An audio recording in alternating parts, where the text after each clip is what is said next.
Hello, welcome, episode 12, post-discussion after show. This time with an amazing special guest. We have Koibu here to discuss with us Gnomes, Tombs, and Catacombs. I am just about to bring him on screen. He is in the call. What we're going to do is we're going to do a quick episode recap, and then you guys can ask your questions. You can ask your questions to Koibu himself on Discord DG/Malixia first and most importantly. This guy has a Patreon. He does this full time.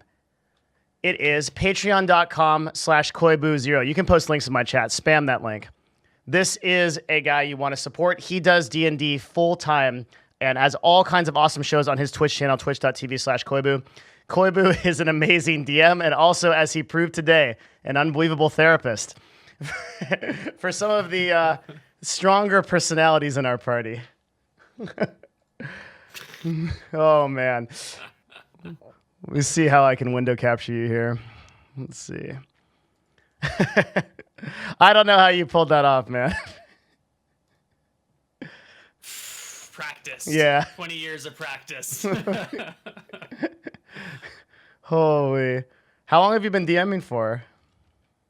20 years-ish. That's unbelievable. I don't really have a start date for when I first started playing, but somewhere in the late 90s is when I first got the real book. And then from there on, sort of alternating DMing and playing with my friends. I do a show called Dicing with Death with this guy, Ryan.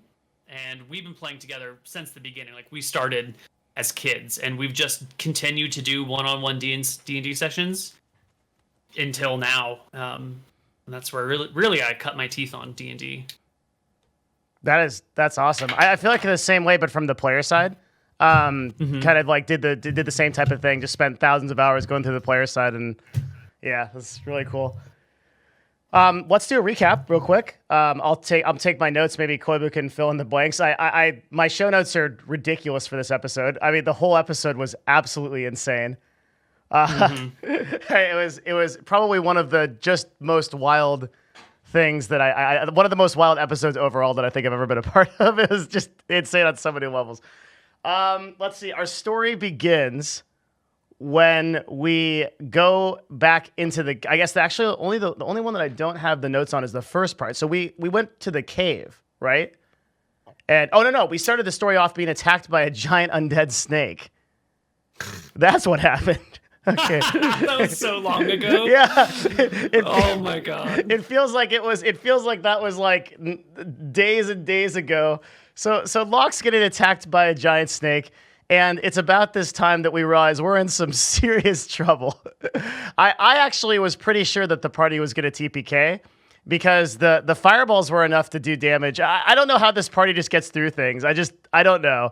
But somehow the party gets through it. Midori prays to her goddess Varachi and does some massive radiant damage.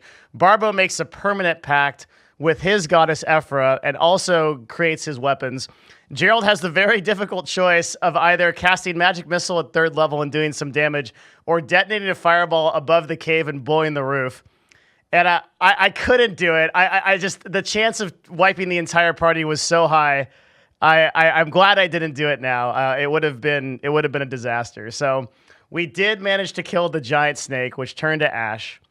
And we learned that it was a very strange creature, but there's still an open storyline there. We don't know what that was about or much about it. So we went back to Rockridge, and Ephra gave Barbo his first quest, which was to sing tales of Ephra and her victory over the evil undead snake. We started singing tales, indeed, and Gerald played a nice song on his bagpipe. Barbo went around talking to everybody about Ephra that would listen, and nobody, Midori or Locke really cared too much. And so the tales reached an archmage named Koibu. What was the name? It was Romulan. Arc Romulan, I think. Arc Romulan. An archmage in title, right? Mm-hmm. Okay, so and he was the archmage of for the Baron of Hillsborough. Yes, sir. Mm-hmm. And he took us to his tower, and asked to read the memory of the fight to try to figure out more about this creature in exchange for a new powerful spell for Gerald. And Gerald accepted. The mage kept his word. And then the mage, I think more to get us out of his hair, gave us an impossible quest to go capture a live giant. And Barbo and Locke decided to do it and figure out how that was going to work. So we went to go capture the live giant, but first we were going to go back to Bon Theris to get some new spells from a mage who also plays in, is it Hardcore Heroes? Yes. Yeah, Malachi. He plays in Koibu's campaign Hardcore Heroes, which I actually lurked in a little bit. I didn't want to catch too much of the story for our own campaign. I lurked in that, and I highly recommend that show. That's, I think, at what time is that, Koibu? The show ended a long time ago, so now every few weeks, every few months, we pop back in, like do a sequel episode, and that's sort of an ongoing storyline. But the major plot of that has already ended. How cool. Okay, so is that on YouTube? Yeah, it's on YouTube. Okay, so you can go watch that on YouTube. I must have caught a follow-up. There was a cleric there, and there was a mage. And there was Malachi. Yeah. Van Helsing and Malachi. Yes, and I super recommend checking that out. So I did not go back to Bon Theris to get my spells because the gnome always gets bullied. So I didn't get those spells, but actually Gerald has gotten really a lot of spells and is super strong for a wizard of 5th level. I'm very happy with him. So we did not go back to Bon Theris. Instead, we went into the cave to try to go get some giant hands because the sheriff of the town was paying us 500 gold per hand and didn't believe Mooten when he brought in a giant bone to try to convince the sheriff that was a new giant. He thought it was the same giant as the one that Mooten brought before that was just his dick. So, so we decided to go back to the cave. The giant, we find the giant immediately hurling rocks inside the cave. I have the idea out of character to prepare a web spell to catch the rocks that are incoming while we chop off the hands of the children and the wife, the dead giants that we killed the last episode. We chop off the hands of the children and wife while Gerald catches rocks with web spells so that the giant doesn't kill us all. And it works somehow. And so with the last web spell prepared, we shoot the web at the giant. The giant gets stuck, rolls incredibly bad for like 3 rounds. So bad. It was like 5s the entire time? Mm-hmm. Yeah. Mm-hmm. Then we toss a grease on the giant, and he just gets completely screwed, and we escape. But, and this leads us to, I think, which is the kind of apex of our story, the tension between Locke and Barbo is increasing, and it is coming to a boil. Locke has been dealing with Barbo's debauchery for several episodes. Barbo has been dealing with Locke, who won't move an inch on any issue, and it comes to blows. It comes to a duel. Koibu loads up the cowboy music, which I loved. That was a great detail. And Locke beats Barbo in a duel with no problem at all. I don't even think Barbo got a hit, or maybe he got 1. Because Sentinel is viciously OP, and Variant Human Polearm Mastery is disgusting in 5e. I think Barbo might have gotten 1 hit, but Barbo gets pinned to the ground, and he then attempts to leave the party. Gerald plays a happy song. Midori tries to convince him not to. It doesn't work. Barbo doesn't leave the party, and we go back to town to turn in the hands. But the battle is not over. There is a long discussion until Barbo goes to Ephra and Locke goes to his room, and they both consult with the big guy in the sky who takes them into a marriage counseling session of epic proportions, unseen by anyone in this age. And somehow the big DM guy in the sky manages to convince Barbo and Locke to give up their opposed ways and come together as friends, and they do. And the party reunites together as friends to go back to a cave, do some more horrible acts, and surprise a giant who has just lost his 2 children and his mother. and fight him, and not only beat him, but cut off his legs and arms as well to deliver him to a wizard who basically just told us to do that, thinking that we were not going to do it.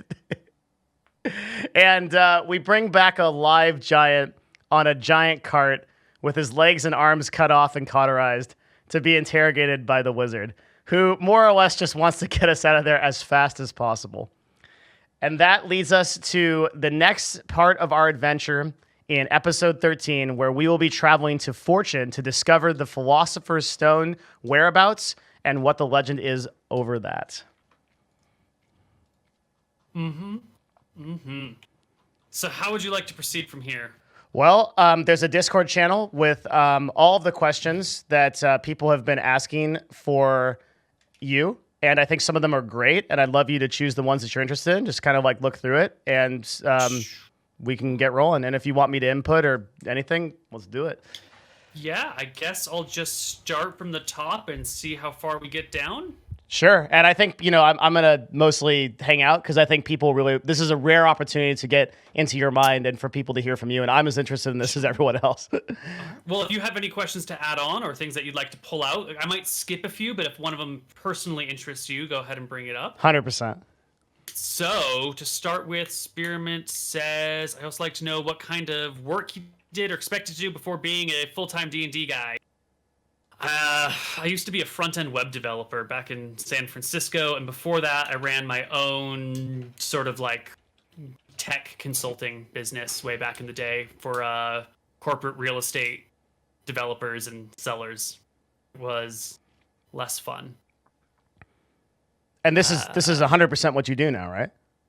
Yeah, all I do is Twitch stream and D&D for the last 5 years. That is just 6 so years? cool. 5.5 years? That. Let's see. When building out a world and a political base for that world, how far down the rabbit hole and of what type of world that has... What? Hold on. How far down the rabbit hole of what a type of world that has people in it that can literally speak things into existence looks like do you go? I have no idea what that question means. So I think what he's asking is...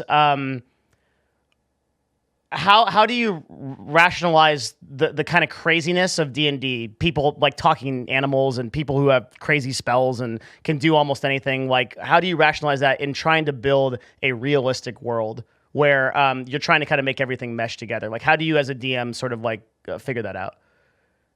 Well, that's sort of kind of the purpose of everything I'm doing, because we've got all these different campaigns. They're all set in the same world, and the idea is that each campaign adds to the history of the world and that builds on top of each other. So for me, the next however many years I'm Twitch streaming is this question, essentially. Like, we are going to build a history for Arcadia and for Solemn and all these other areas based on player actions and player decisions, with the understanding that the player characters are going to probably be the biggest, most powerful, most influential characters in the game, and that's why we're doing a story about them. And then anything else is of lesser power around. There'll be a few NPCs here and there, and you'll need some set assets ahead of time, but generally I follow the principle of, unless it's happened in-game, it doesn't necessarily exist.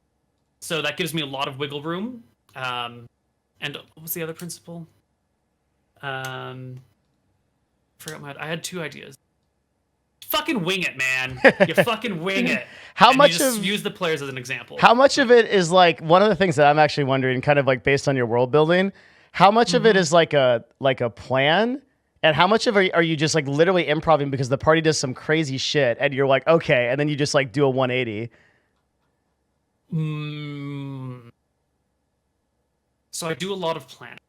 Okay. I do a lot of prep work, and I do a lot of sort of figuring out the world as a sandbox. Like, one might design a jungle gym, but when the kids play on the jungle gym, you don't say, now you go across these handlebars, now you go to the swing, right? You just like let them play in the jungle gym. So that's kind of my approach, is I will build a jungle gym, and if you guys want to run around in it, you can do whatever you want in the jungle gym, and I don't really give a shit what you do, but here's the tools to do it. So a lot of planning, but none of it really matters, and most of it gets thrown away, and most of what I say and do and you see on screen is improvised on the spot. That's I mean, I remember when we were playing in like episode 1 or 2. I think like Locke asked or Destiny asked like a very like innocuous question. Was like, well, how far is that town from this town? And you immediately answered in miles how far it is. So that's like a kind of a glimpse into the preparation that Koibu does over these things. That was insanely impressive to me. I remember that moment. Mm-hmm.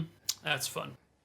Next question is from Blake. What made you want to host your own games on Twitch for yourself and other streamers? Nothing. Here's the fun story.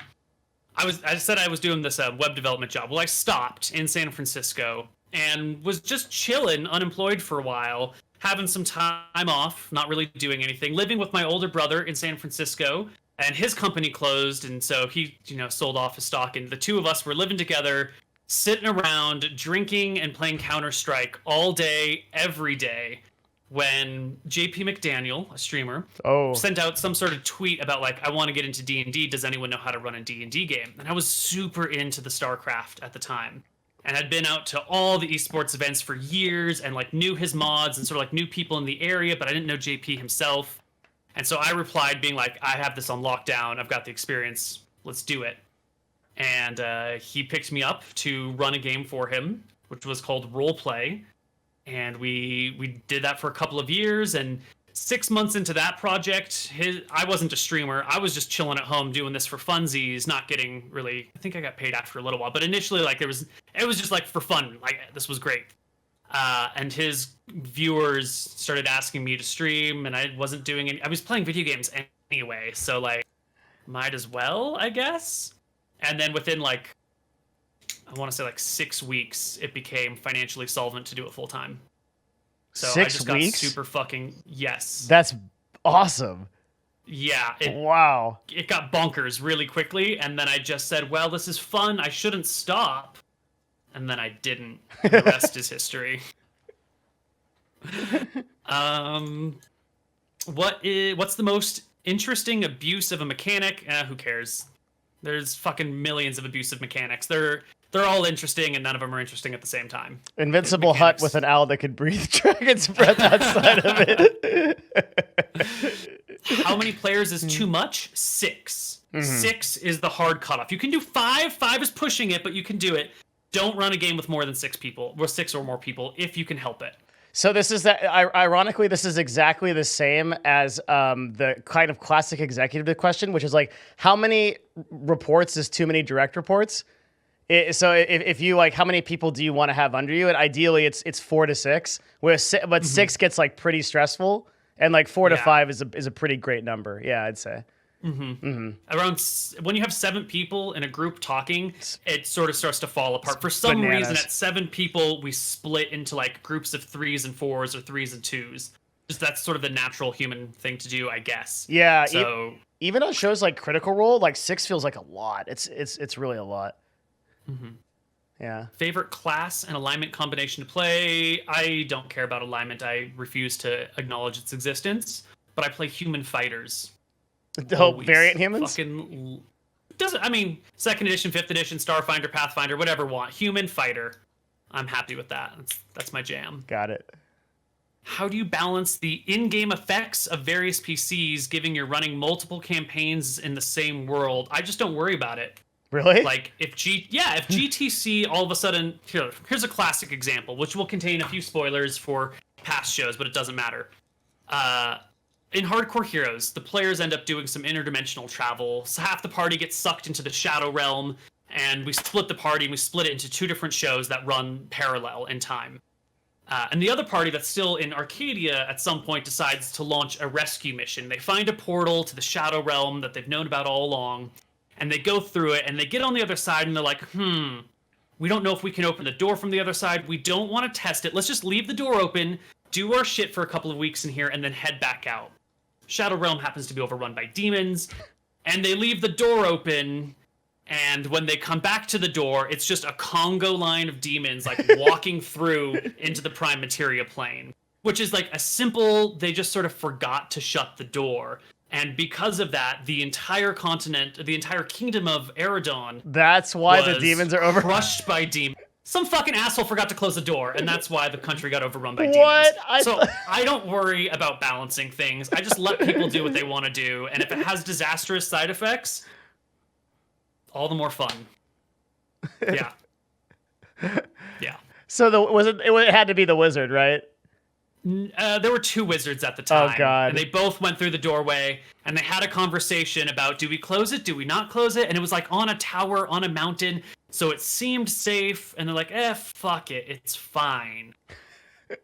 And so that translates into we're all the way down here. I've got a picture of the map. We're all the way down here in God, we're far. We're in Fenden. And someone is like, yeah, there's a bunch of demons up there. They killed everything. We have no idea what happened. Player characters is what happened. Yeah. Yeah. What's the funniest death of any players? Ooh. Someone tried to teleport on top of a dragon and missed his dex save. And so he just fell the thousands of feet to his death. That was pretty funny. They had a ring of wishes and they rewound time to undo that, so he didn't end up dying for realsies, but he did try and teleport on a dragon and missed. That was pretty good. Oh, and the other player tried to catch him, and she died too because he like fell 1,000 feet into her arms, and they just like splattered on the ground. Could he cast like was he a wizard or he just? No, he was a fucking ranger. A wizard, a cleric opened a dimensional doorway between him and the dragon above, and it was just off. Okay. It was good. Okay, that sounds amazing. Yeah. Have you ever had any thoughts of connecting the other campaigns together? Fucking Sushi, that's all it is. It's all one interconnected campaign, bro. Favorite character you've played? Meh, whatever. I'm working on a world for a group of friends that I run. I've worked out the basic principles of the world and different political structures and different factions. I'm starting to get overwhelmed with the amount of information, and I think I need to make it feel good for the players. So my question is, how do you decide where to start GT&C? I can't tell you how I decided that because there's plenty of plot hooks and things from the origin story that I don't want to spoil here. But it sounds like you've done way too much work. The biggest problem for DMing is over-planning, which you get really hooked on your storylines and you want to see them through. The players ignore shit. Don't plan it out. If you want to run a game, then of course you can do anything you want. But generally, just try and plan out what you need for that session without doing too much. It's like starting your own business. If you I'm going to start a web development business. So immediately, I'm going to buy web hosting. I'm immediately going to get my business license. I'm immediately going to pay up all these upfront costs that I know I'm going to need. It's the wrong way to go about it. If you want to run your business, generally speaking, you wait until you have to pay a cost before you pay it. Same thing with D&D. You wait to invest the time to plan your shit until you need to do it. Did that make sense? Totally. Yeah, it's a great answer. Yeah. Mm-hmm. Yeah. Blah, blah, blah. How much time is spent thinking out the potential scenarios or outcomes for pre-constructed missions or quests? Dude, I don't pre-construct missions or quests. Most of this shit is on the fly. That is insane. Some of these things are planned out ahead of time. Very few of them. So, very little time. Does this give you any additional stress that your party might be just... I don't care about negative outcomes. So my rule as a DM is that it doesn't matter what the party does, it matters how and why they do it. If you guys want to cut an ogre into pieces, that's fine. I don't really care. I just want to know how and why you do it so we can play out those things. So more interested in what would happen, right? Like how does the world respond to what's happening? Yeah. Yeah, what's the meat behind the action? Mm-hmm. Have you ever run ranked campaigns outside of Roll20? I used to do it in person, which is 100,000 times better than doing it online. If you can run a game or be in a game played at a table with people directly face to face, do it that way. Please do it that way. What do you think the difference is? Is it the feeling or what do you think It's the ability to communicate with people. So if we're all sitting around the table and Midori is telling me, well, here's this prayer that I want to give to my God. If we're all in a Zoom call or whatever, you guys all have to be listening to that or looking at shit on your browser. If we're at a table together, Midori and I can talk. And the 3 other of you guys can hold your own conversation on the side. But also when you're talking to people, you actually see them, right? Usually, I don't know about you guys, but when we're in a call, I don't always have the Zoom window open. I don't always see you. And being able to constantly see people and see body language is super important. And communicating with a person face to face is way easier than over the internet because of body language. So much gets said by what you do and how you do it, and the ability to lean over here and do that. Also, in an in-person game, when there's like a confusion about what you want to do, you can get the person and be like, well, show me. And then, like, we've had examples where one of my players wanted to climb on the back of another person and jump at a giant. And he was like, oh, it's really easy just to run up someone's back. So we went out into the front yard and had him try and run up somebody else's back for like 20 minutes, which was amazingly fun. And of course it didn't work. And we're like, okay, well, that's how that rule works. Cool. And we came back in and changed it. So being in the same location with someone allows you just to be more immersed in everything. That's awesome. And then you order food together and you're having pizza and you're having drinks and the whole conversation gets distracted. And in 8 hours of playing, you only play D&D for 2 hours, but it's so much more fun. Yeah. That's awesome. Blah, blah, blah. Is there a setting or style of show that you wanted to do? No. I sort of had a thing that I wanted to do, and the party went in the exact opposite direction. But I'll just save that concept for later. And I won't tell you what it is because it would reveal story details that are not obvious yet. How has GTC surprised you the most? Dude, they're playing like good characters. Like Locke is a good person at his heart. I've never seen it before. I didn't think Destiny was capable of it. He's doing the right thing for moral reasons. It's amazing. I'm blown away by it. Yeah. Blown away. So the way that the characters have evolved has surprised you the most? Like everybody getting into character?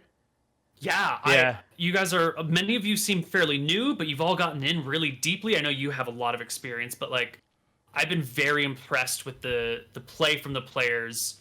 Specifically, I don't want to, God, you're all so good. No, you've all been fantastic. You've all shined in different ways, and I'm very impressed and very happy. I think it helps that you guys are all friends with chemistry already. Yeah, I think that's good. I think there's something kind of like special to be said about everyone. Lily really, like I think from episode 5 and on, when she really got into her character and started to kind of like figure out Midori, you could tell she started to have fun and was just like so passionate about the show. It's been such a cool experience playing with her. And Barbo has like really started to focus on being true to his character to a fault, right? He's become like really amazing with that. And I think Locke is getting into character, like you said, and like being a real just being like this is what my character would do. This is how I would respond to these situations. Really thinking about how he interacts with the world and like bringing up these things that happen to his character. For people that don't have experience in Dungeons and Dragons, it's so cool to see people breathe life into your world like this, right? Like, because a lot of people, it's hard for them to think, I'm a character in a world. I don't effectively exist in this boring Earth place. I exist in this fantastical realm that my DM has created. What would my character do? It took me like hundreds and hundreds of hours of playing Dungeons and Dragons to do that, and maybe thousands of hours of role playing. And for them, it's come so naturally and quickly. It's just awesome to see. They're really good. Yeah. I already answered those. How do you as a DM handle a player that is not having an enjoyable time with the game?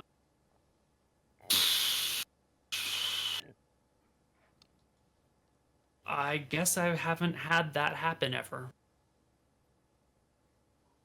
Have I? No, I don't think I've ever played with someone who wasn't having a good time too. He uses a specific example. He says in episode 5, I think you actually did something that was pretty cool. And he just reminded me of it, the question asker. When I think Midori was like a little bit lost, not only, and you're kind of like role playing the goddess, the death goddess, to kind of give her that direction. I guess. Yeah. Yeah, I don't know.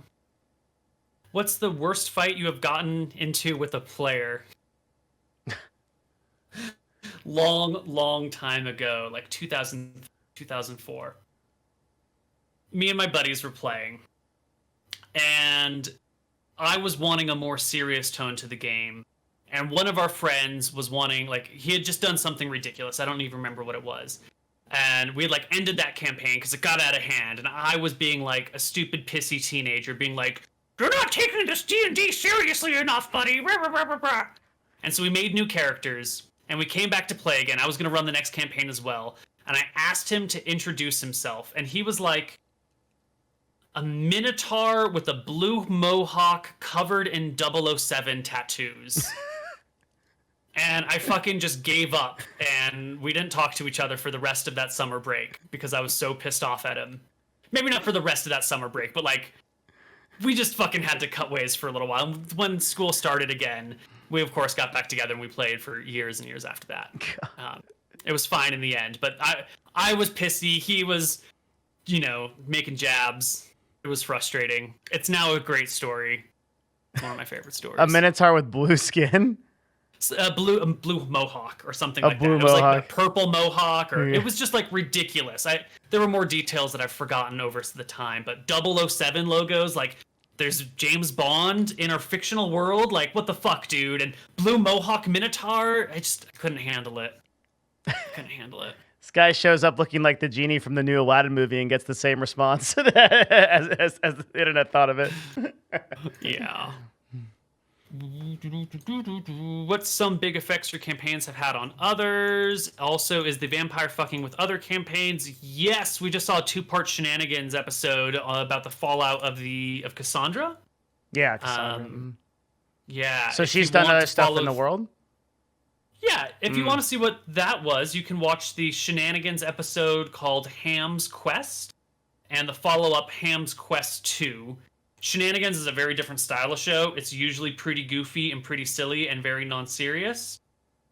So it'll have a different tone. The first part only has 1 player, and the second part has 2 players involved. And it's interesting and weird and fun. What tools were used to make the map? Photoshop and brushes, sketchy cartography brushes. Is your world the same world back when you ran Solemn? Solemn is one continent. Arcadia is another continent. Same world, though? Same Earth? world. I still don't have a name for my planet yet. It's been like 5 years, and I still don't know what to call it. Planet Can you show Barbo. us- Can you show us an edited version, episodes chopped up into 20 minutes or so videos, or at least a spot with all of the episodes so far? I'm not going to put together a recap episode for you on the fly, buddy. Beyond the scope of this project. That's a lot of work, yeah. Yeah, buddy. It's already... Who maintains the wiki? It's already an amazing amount of work, whoever does that. McTacky almost single-handedly maintains the wiki. Oh, He that has makes just sense. He has just recently got a few other people to help him out, and they've been adding to it and really working on it, and it's a beautiful thing. The wiki, of course, is hopefully made by everyone, so if you would like to contribute to it, we would love to have you here. That actually makes perfect sense because this guy shows up in my Discord and he's like, you know, Moixia, like in the world of Koibu, like in Wicca Throne Arena in the year 1505, like Koibu, and I'm like, how the hell does this guy know this stuff? Dude, he knows everything. McTacky knows everything. Yeah. That's awesome. La la la la la la la la la. This question, would you rather fight 100 Gerald-sized hill giants or 1 hill giant-sized Gerald? You would never want to fight 100 Gerald-sized hill giants because they can all cast spells the same as... See? I think fighting 1 hill giant-sized Gerald would be great, because then you could just not fight him and hang out with a giant Gerald playing a giant bagpipe. You know? True. Like, that just seems like the way to go. You make friends with the giant Gerald. It'd be awesome. What's the biggest, most frustrating derail in GT&C? Dude, there's no such thing as derailing. There's no derailing if your game is not on rails to begin with. Your world tends to be very low magic. When do you determine it's okay for a party to start getting magical items? Ooh. At any point in time. We have a major storyline that involves like a 1st or 2nd level wizard running across an artifact of ungodly power. And like the storyline stretches out how this like good-natured wizard discovers this evil artifact.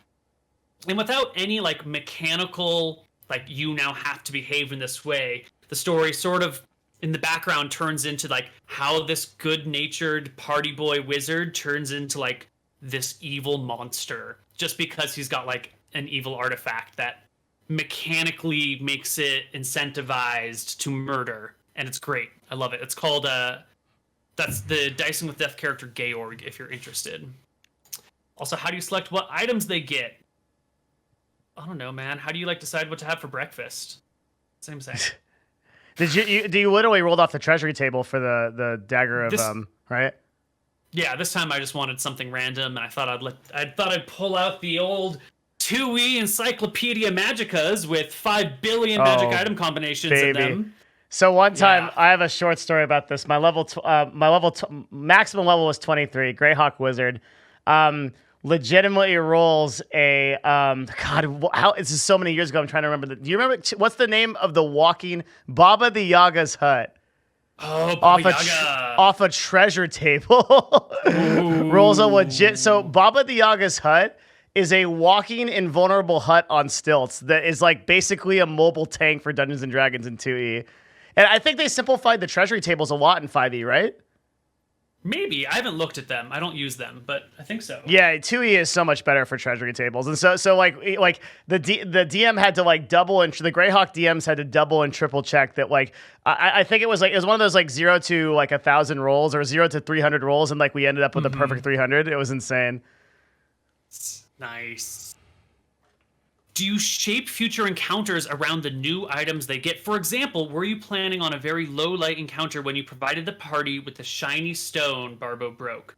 Absolutely not. No way. Maybe very rarely, but like 99% of the time, I throw encounters that I think exist in the world or that I think are going to be fun or whatever seems to be appropriate, and I do not consider the party's gear or composition very much. I try not to, because I want it to be a living world that the party is in, not like a custom tailored, so just so the party can defeat this. And now that they got this item, here's an opportunity to use. No, here's an item. Find a way to use it if you want to use it. Otherwise, give it to a henchman or a hireling.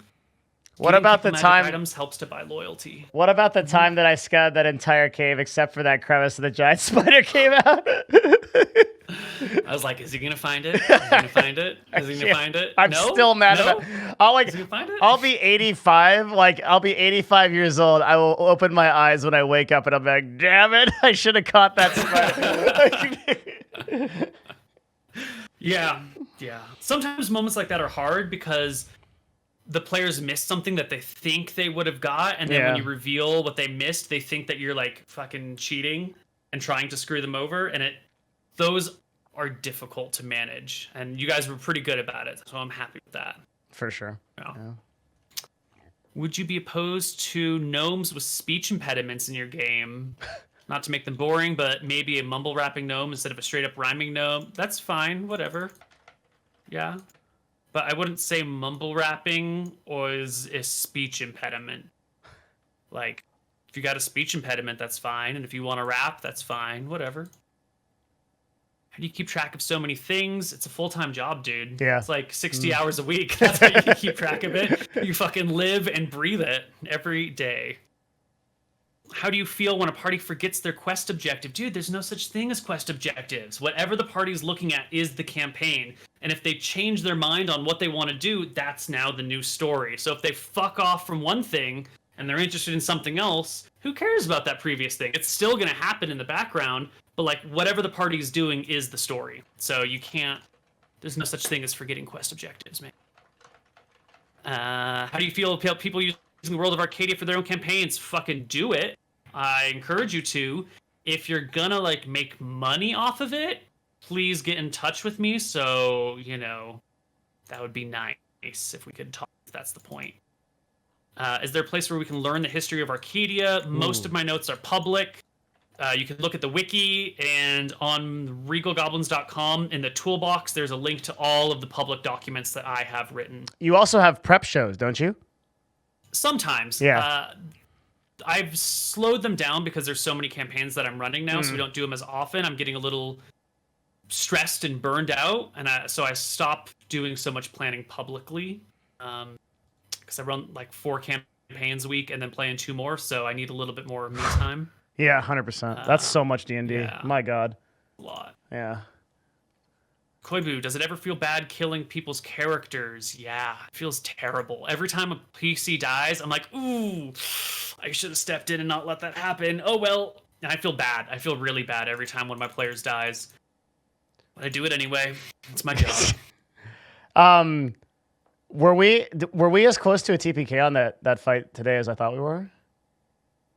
I was gonna Locke get was out. dead, making death saving throws. All you needed was 1 more to fail. Yeah. Midori was 1 hit away from death. Barbo was 1 hit away from death. You would have been fine. Yeah, I would have fit. Yeah, I would have disappeared. Yeah, that would. Actually, God. I think in retrospect, I forgot one thing. I think Destiny was supposed to take damage while he was being eaten by the snake. I think it deals 5 points of necrotic damage to you around while you're inside of it. So that would have forced a further failed death saving throw. No, it would have been fine in the end. Yeah, maybe. No, it would have been fine in the end. Mm-hmm. Yeah. Yeah. God, that's crazy. Yeah, we were so, and that's the real one was, and I think one of the craziest things I've ever seen in D&D was that skeleton fight. That was. Oh yeah, they're just busted out with the fireball. Yeah, well, the fire, the 40 damage fireball, whatever it opened up, but just the Destiny or Locke bringing back that fight with like the yeah. Because remember you're just like, there's a really good clip of it. Have you seen the clip where you're just like, fuck it, the whole party's gonna die, and then Locke just busts out like 10 different like superiority die. Like he goes through the whole thing and manages to drop it in 1 round. That was it was just so lucky. It was just so unbelievably lucky. Yeah. Yeah, that was solid. That was good. Most fucked up thing a party has done. Well, it's either what we just witnessed. Or oh God. In Shenanigans, we had an episode where they were trying to make a love potion, and part of it was they needed tears from a freshly broken heart. And I kind of thought that they would just like, romance someone and then break up with them. And instead, they also needed like a puppy dog tail or like one of those like fluffy sort of like good things. And so instead they got a bunch of puppies and gave them to this like poor peasant girl and let her play with them, and then came back a few days later and like held her in place and murdered the puppies directly in front of her and then cut off their tails. God. And then captured her tears and took the puppy dog tails and used it to make a love potion. That was pretty fucked up. That's insane, dude. Yeah, I know. That episode is entitled The Dark One or something like that. It was bad. Guys, they were really bad.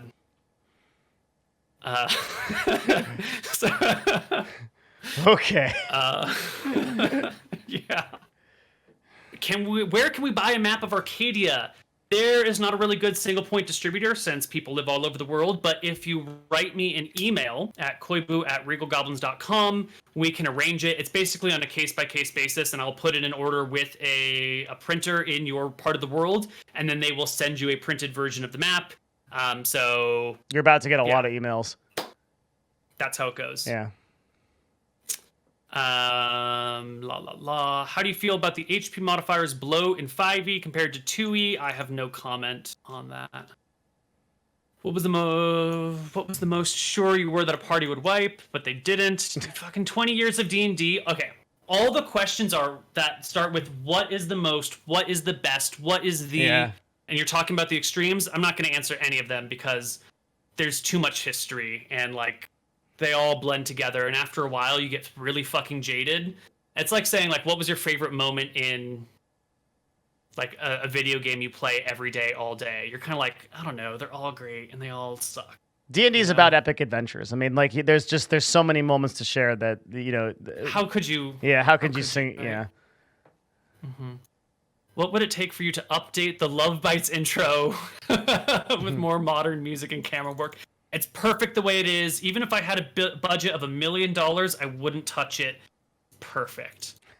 I wish I could show you guys that right now. It's amazing. A suggestion more than a question? Fuck off. I'm not taking suggestions. Good job. Yeah, that is the absolute proper response to that. Have you ever smiled during a campaign as hard as Will Lily PM'd you? Skipping. Most questions will be bad. Yeah. When you do sleep, do you do the session ending pretty late time, and sometimes I see you surplus. He's asking when you sleep. Yeah. Got it. I usually go to bed somewhere between 2 a.m. and 5 a.m., and I wake up somewhere between 10 a.m. and noon. Wow. Is my schedule. Chill lifestyle.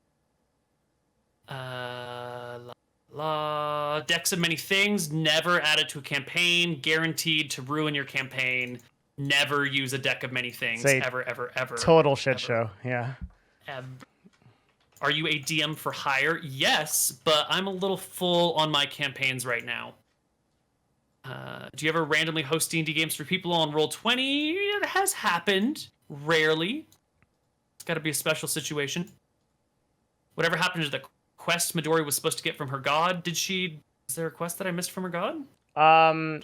I think what he's referring to is that Midori. Not Ephra. Varashi said, after she sacrificed the goat, Varachi said, "You've done very well. I shall have a quest for you soon." That was probably what it referred to. But there's so much going on in this episode. There was probably no time to get to it. Yeah. Right. Yeah. The goddess is waiting for the right opportunity, and with Midori's PM today, it's all flowing together. Oh boy! And none of us in the party know what that is. We have no idea what she sent. Yeah. Yeah. How many campaigns do you run? I run 4 and play in 2 presently. One of the campaigns has 0 prep. That's shenanigans. I just show up and we make up the entire session on the fly with absolutely no prep or foreknowledge. Like, maybe if I roll out of bed, I'll ask my wife, what should I do in shenanigans today? And she'll give me some weird prompt, and then we'll move on. Is your wife a D&D player? Nope. Maybe she's played once or twice or whatever, but she'll say weird shit, and I'll just roll with it. Yeah. It's fun. Who's your favorite GT&C character? Be honest. Is this from The Lily? Wait, is it? I think so. I think it's from A Lily. I don't know if it's The Lily. Let me check. It's the same spelling. That is Lily. It's actually Lily. Yeah. I love all my children equally, Lily. Don't ask questions. That's a tough. That just puts you in such a corner, man. I mean,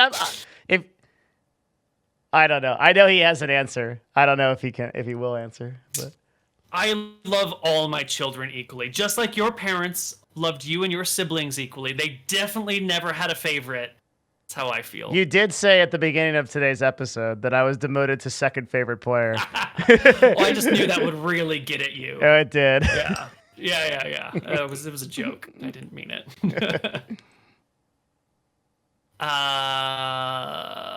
How up to date is Koibu with Destiny's antics outside of D&D? 0. Don't. Complete bagel. I give you some great advice. Keep up with your already way too busy full-time job, because it's another full-time job to understand all the bullshit that Destiny goes through. Yeah. It's fine. Will we ever see Dalamar again? Absolutely not. That was rookie mistake, bringing in an NPC from a book that I read as a kid. Dalamar the Dark. Ever. Yes, sir. From Dragonlance. You know your Dragonlance. Oh, yeah. The Raceland's Apprentice. Dalamar is an awesome character, and Dalamar the Dark is such a good story, dude.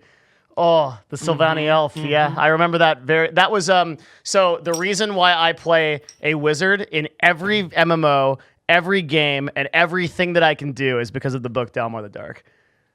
Somewhere back. This is I don't know if you can see the shelf down here, but this is my 2-deep shelf of Dragon novels.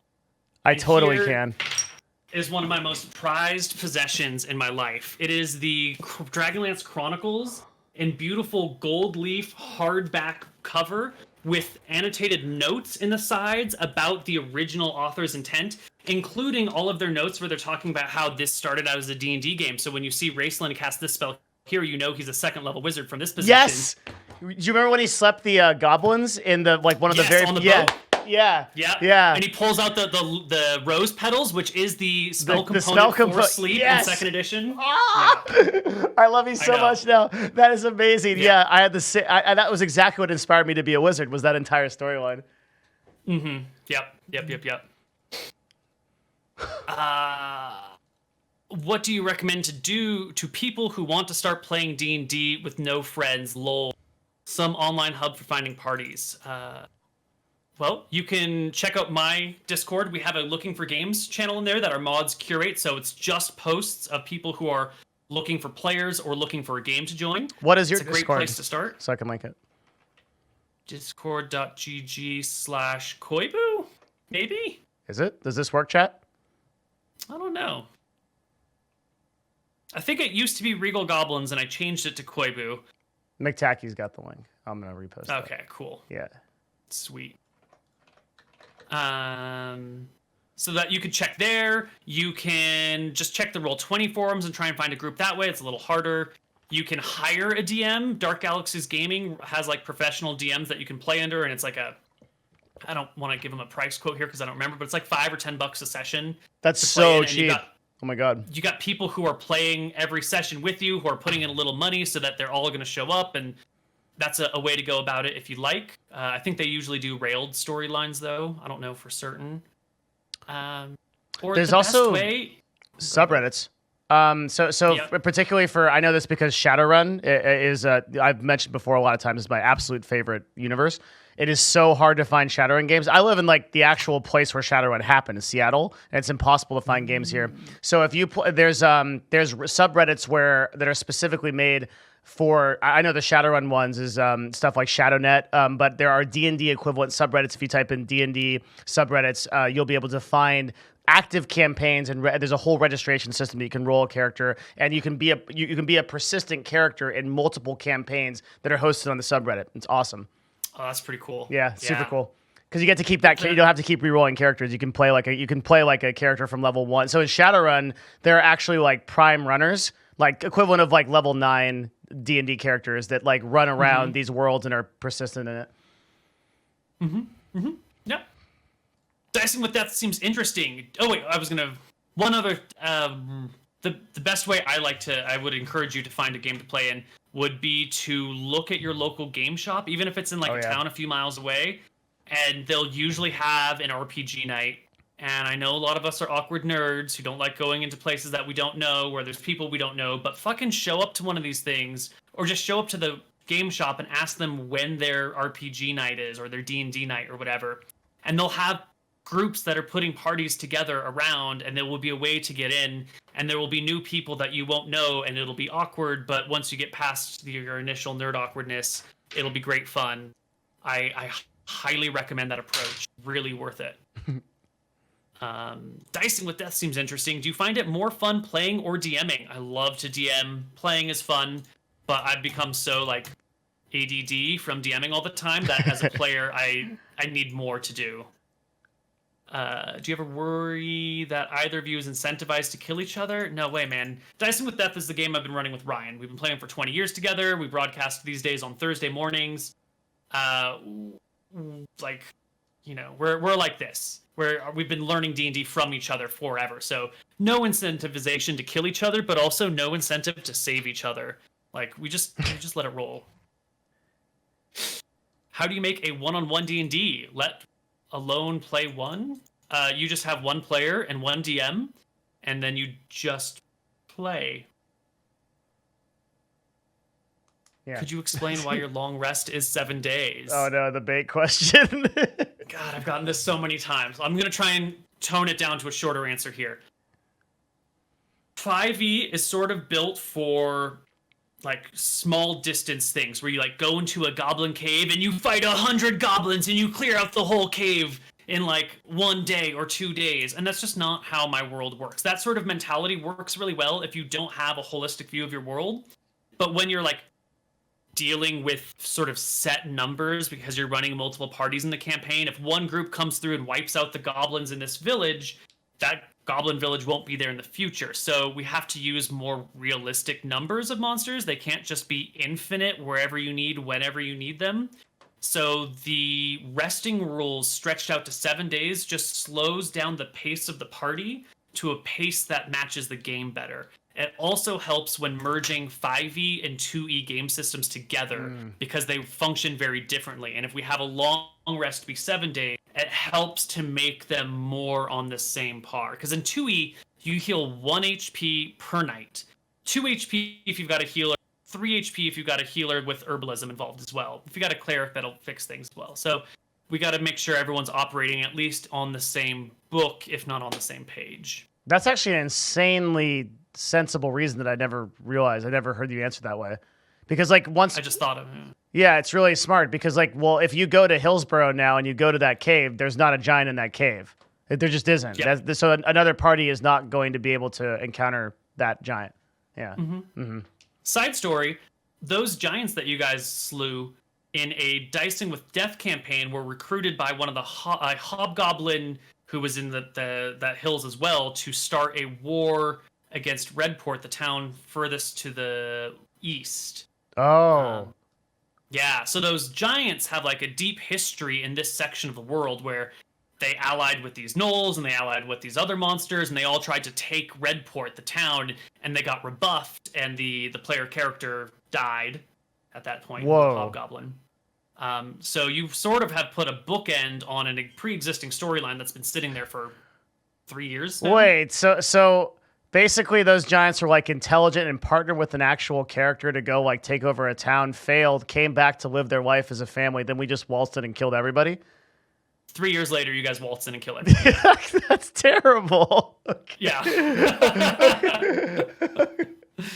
That was the Silac character in Dicing with Death. He was a hobgoblin cleric, a shaman, but like a cleric of Rossi who was trying to help her invade Arcadia. And it didn't work out, and she abandoned her attempt after 2 player characters tried to help her out. What was the private prayer Midori made to her goddess? It was that all people whose names are Niv should be banned from my Lixia's chat. Unfortunately, her goddess hasn't quite, given it to her yet, but she's close. Ducker's Eve, boys.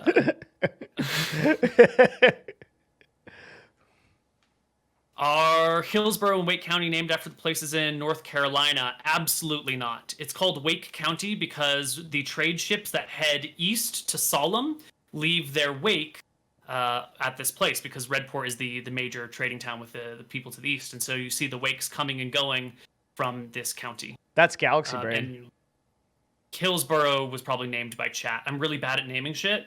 And so when we made the map, we let chat name things, which is how we got most of our names. La la la, la la la. How do you get players to buy into your game? I don't know what that means. How do you get new players into role-playing instead of treating the campaign like Skyrim? Just don't treat it like Skyrim, just treat it like D&D, and then you don't have to worry about it being treated like Skyrim. But I don't know what buy-in means. Do you, Alexia? Devin? Yeah, I think what he is trying to ask is how do you get players kind of immersed in your campaigns? And I can answer this as a player in Koibu's campaign. It really helps when you have a whole world that is already in existence. So imagine popping into a world like Skyrim, but you aren't a person playing the video game. You're actually in Skyrim. It's not just it's so much different as a player, having played like thousands of hours of D&D, to go into a world that is pre-constructed, that is operating outside of you, right? Our party, the Barbo party, whatever we call ourselves or whatever, we could exist in Koibu's world, but if we don't exist in it's Arcadia, right? Mm-hmm. Yeah. Mm-hmm. If we don't exist in Arcadia, the world is still going. The world is still happening. History is still proceeding. So we aren't. There's a certain mindset. It's like we aren't the focus of Arcadia. We're in Arcadia, like playing out a story, but Arcadia is happening. And when a player feels like there's something bigger than them in the world, they get inspired to be more immersed in it. And that I think has been a huge part of why all of us in this campaign have gotten into this world so quickly. Mm-hmm. That's a good answer. Yeah. I'm the guy who did the whole poster thing on Twitter, just wondering how you deal with art for the campaigns you do, character art, concept, etc. Sometimes I hire an artist to do shit for me. I usually use Matthew Berger art. He streams on Monday on my channel, just doing some art stuff. He does a comic and some other things here and there. He's great, but it's really wonderful when the community at large creates art. And whenever I come across something, I store it in a folder just for personal use. Of course, I don't use any art that other people make unless they give me permission to do so. But the more stuff you guys bring in, especially if you like make something and you say in the tweet that we can show it on stream, is amazing. It's great. We love to have your stuff. What spell do you think is missing in D&D? Dude, if there was a missing spell, I would just make it. The read memory spell is really cool. Yeah, that's a kind of needs to exist. Yeah. It's a very unique. Like thinking about how that spell can be used, like very unique. I think that it'll come up as an interesting thing in our campaign later. Mm-hmm. Yeah. Diablo BG asks, how do you avoid people from becoming straight out murder hobos? How do you navigate non-lethal encounters, negotiations? Well, you can watch how I navigate encounters and negotiations and all that jazz just by watching the show. Mm-hmm. As to prevent people from being straight out murder hobos, you have to... Sometimes a DM has a story, and if the players do anything that isn't really about that story, they just kind of let it fall on the wayside, and it doesn't matter. If you want to make the players think about their actions, you have to give consequences to their actions. So if they go around murder hoboing, it should have an effect on the world. Like if they murder people and eventually they'll be seen and there's going to be a reputation about them. You guys have brought in this like dismembered giant into town. Everyone stopped. And I think you noticed, hopefully, that I said like everyone watches you as you walk through town. We had some dramatic music playing and the guards were spitting on the giant. Like you guys are now known in that town, possibly in that entire county, for who you are. And you're going to be associated with dismembering a giant for all time in this. So that is the reputation the party has, and it might spread from there. Eventually, it's going to reach back to Locke's family, and they're going to hear what happened, and God knows how that's going to play out. So that if you is want people to crazy. Not be a murder hobo, you give consequences to their actions, even the ones that aren't like in line with the story, And I think that's another part of being a part of such a full world, right? Is that, if you try to kill everybody in town, there's this is a classic Shadowrun thing. One of my favorite things about Shadowrun is like if you're just like, have you played a lot of Shadowrun, Koibu, or like encountered it? So Shadowrun is basically Dungeons and Dragons in 2070 something but magic's returned to Earth. So it's the exact same world as we exist in now, but with full magic. And so Shadowrun's a world where you can imagine like, if you were going to do something like you're going to go into a corporation and you're going to go like steal something, right? Well, the police are going to come. There's a SWAT team. There's sniper teams. There's things like, right, things happen. So if you go into a town in Dungeons and Dragons, if you go into, I don't know, like what's one of the capitals in one of your, if we go into like Thron Rarenta. That's a long name. How about Crownhold? Sure, yeah, Crownhold. Yeah, if you go into Crownhold and you start slaying guards, they're going to send guards. And then if you keep slaying guards, they're going to send more powerful guards. Then they're going to send the court wizard, and they're going to keep upping the ante until you're dead. Because that's what happens in a world like that, right? The world responds realistically to what you do. Yeah, definitely. I'm almost certain. Don't go start murdering people. Yeah, I'm positive that. So there was a point in time in like episode 2 or 3 where we were killing a lot of people. We killed like Tavington's son. We killed like a zillion different people. The servant was like gonna escape, so we killed that guy.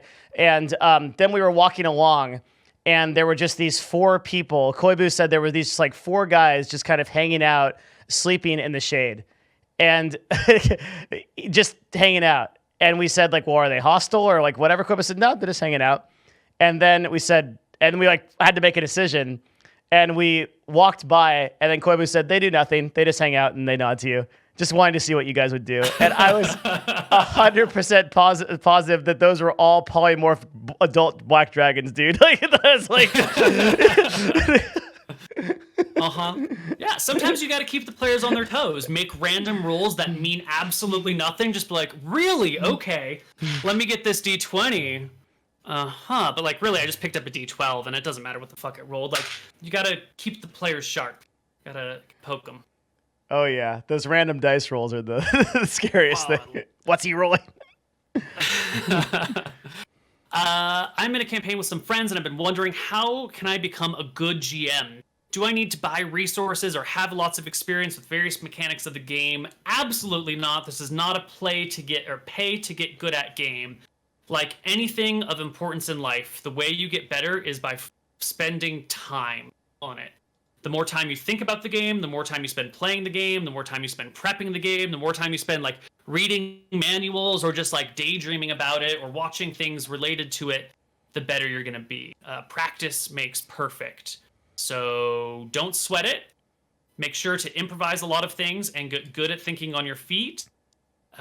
Your motto is fake it till you make it, and then you'll realize everyone is faking it at all points in time. That's brilliant advice for life in general. Yeah. Does it count as metagaming if Devin uses the wiki to remember things? Yeah, it does. I didn't do that. I definitely didn't do that. Sure. I promise. It's okay. I don't give a shit, man.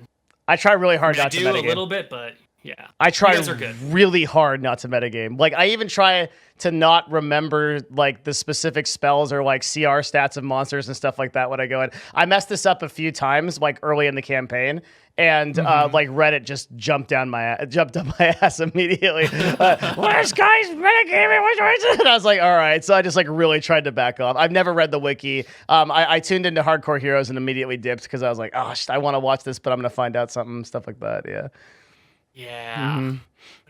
There were spoilers in that for what's happening in GT&C. So if you guys want to get some like insight to what is going on, like behind the scenes in the world in Gnomes Tombs and Catacombs, the last episode of Hardcore Heroes talks a little bit, brushes on it gently, and fills out some details of the region, the parties. La la la la la la. Have your dance classes helped you with D&D? No, not in the slightest. You take dance?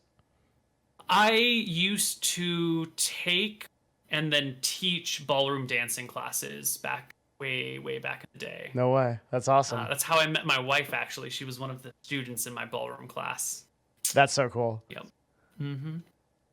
Do you have anything else? I kind of skipped through a bunch of stuff here. Do you have any other things you want to bring up? As far as questions? Yeah, I haven't read Twitch chat in the slightest this entire time, so I don't know if you've been scouring at shit.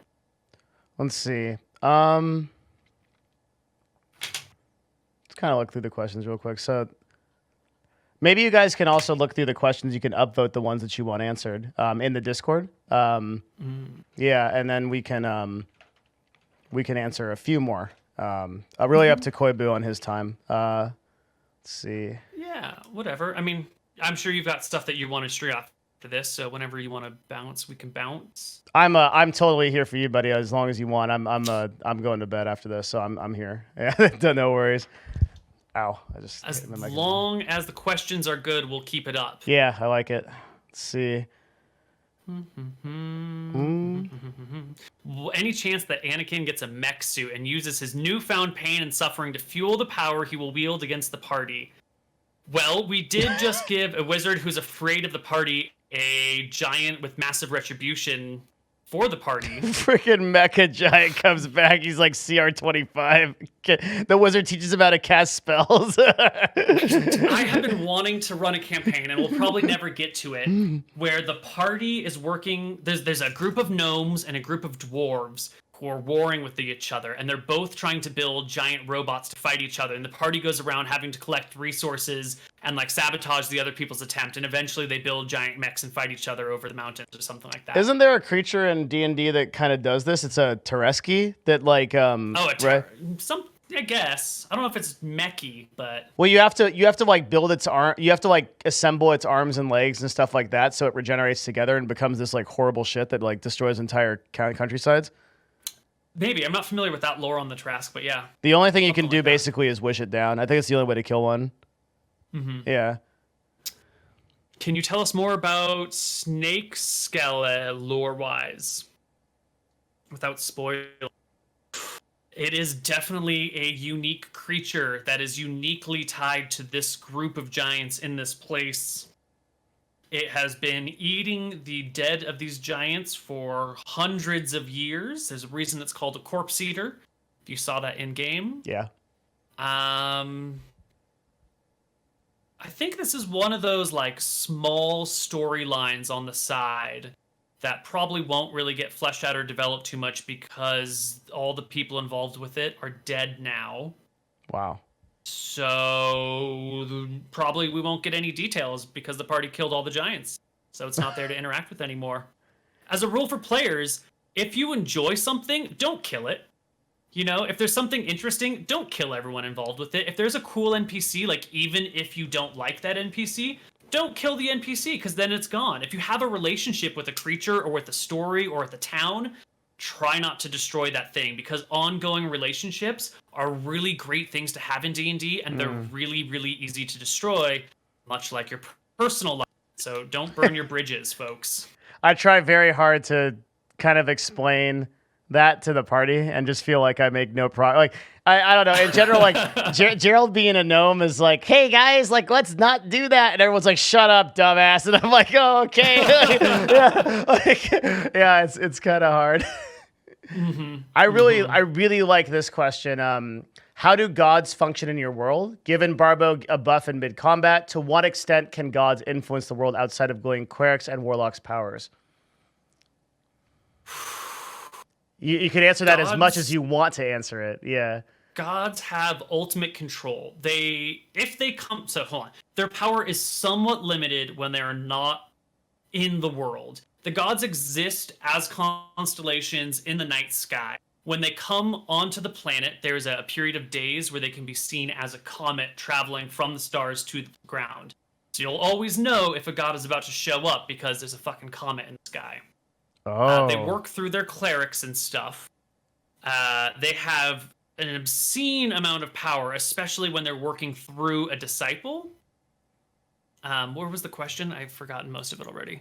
So the question was, how do gods function in your world? And he says, giving Barbo a buff in mid-combat, what extent can gods influence the world outside of giving clerics and warlocks their power? Right. Mm-hmm. So clerics and warlocks are people that have made, well, I don't really deal with warlocks, but clerics have made a deal with their god to distribute their power through them. But anyone can make that deal. Like a cleric is just someone who has done that with them. Or devoted their life to that deal. Yeah. Right, yeah. Right. So Barbo in this situation has said he will throw his soul to Ephra and make a long-term sacrifice for her. So yeah, she will look out for him as long as he works for her, but he made a fucking blood oath on his life. Yeah, that was he kind of underestimates how big of a deal that was, yeah. Yeah, that's also one of the reasons I tried so hard to keep him in the campaign, because I don't want him to be like, I'm going to make a blood oath to defeat this thing and then throw away my character. Good point, yeah. There's a story there that needs to be unraveled. That's cool. Hilariously, he did not need that to kill the creature. It died to the natural damage on his attacks. So... Really? Yes. Yes. Oh, I didn't know that. It did not help in the slightest in the encounter. But now we have a blood oath made. So that's a win-win for me. So with your gods, do they gain...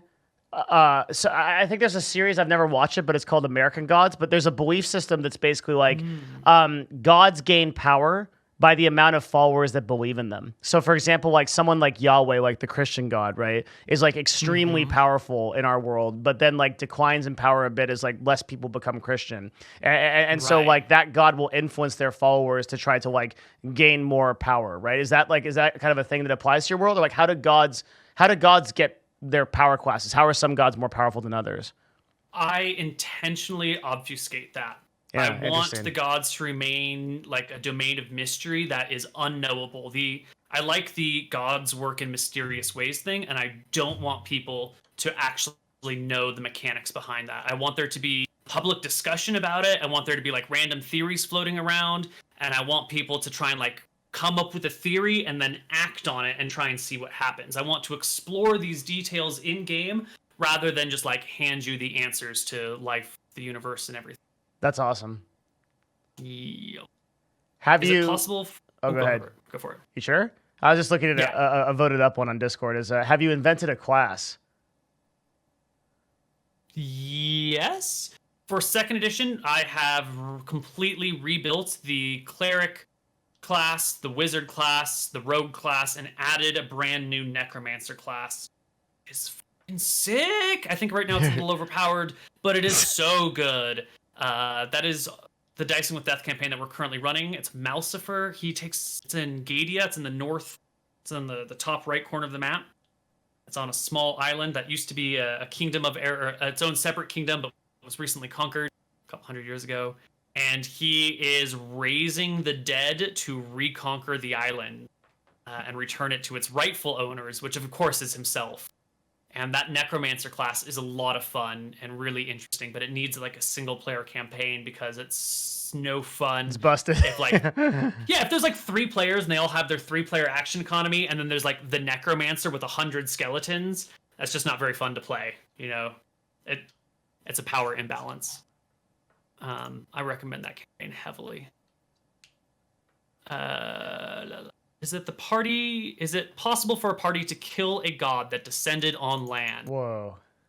Ooh, rumors go back and forth. The gods are mortal, the gods are immortal. Who knows? I encourage someone to make a character to try and kill a god. I wouldn't be surprised if this idiot party tries it. If one shows up. Roll initiative. I'm out. Yeah, okay, but who's your favorite character, Lily? With all the update votes. Okay, all right. Who's my favorite character?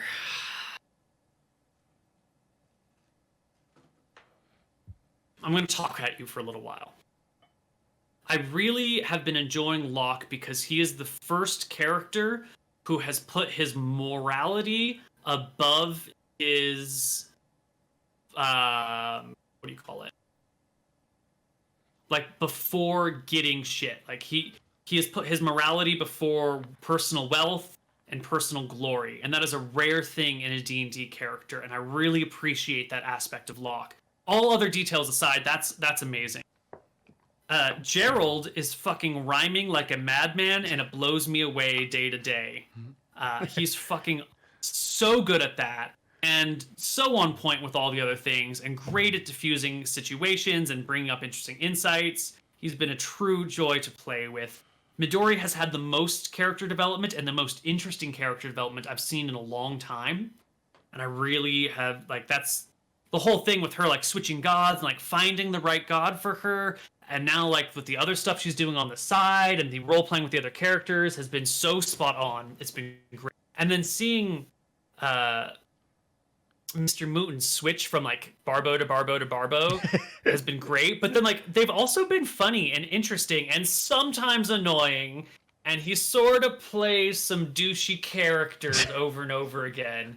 But, how do you want to say, like, this is going to sound terrible, and I'm okay with that. But when the, like, ugly, rude, mean sidekick is an amazingly fun character, and without Barbo around to, like, help leaven the campaign and help drive ridiculous nonsense, I think we'd be in a very different place. So it's hard to pick a favorite from these characters who are all bringing something completely different to the game, and I think my favorite character sort of changes from week to week to week. This week,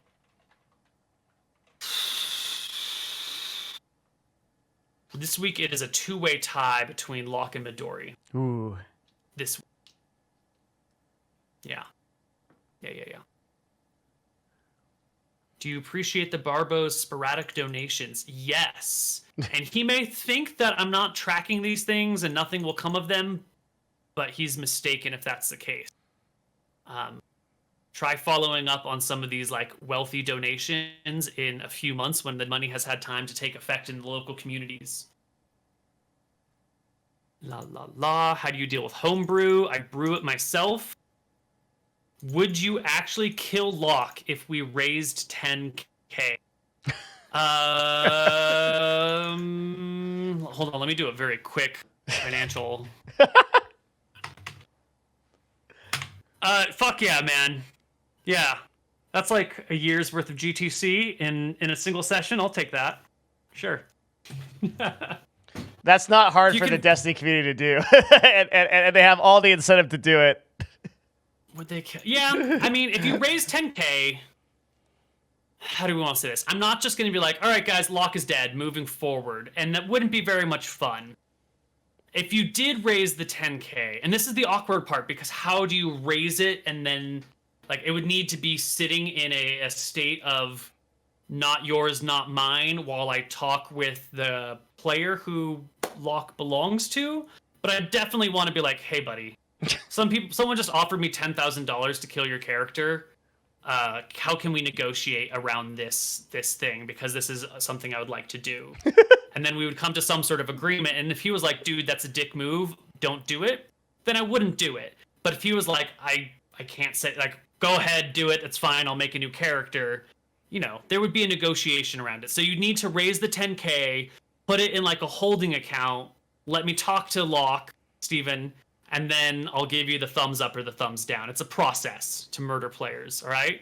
You guys now, can start if you want to ignore the process entirely, you can just PM me 20K, and then it'll just be like, all right, we wake up, Locke, lightning strikes you from afar. And then Destiny curses me out, and Gnomes, Tombs, and Catacombs ends, and the show is over, but I'm 20K richer, and you have paid for a very expensive laugh, and I'm okay with that. I'm very okay with that. Every man has a price. Koibu just knows what his is. Yeah. 20K to kill off a PC? Absolutely. I have other people that want me to run campaigns for them. I can fill this time slot, guys. GoFundMe is incoming. Kind of dickish.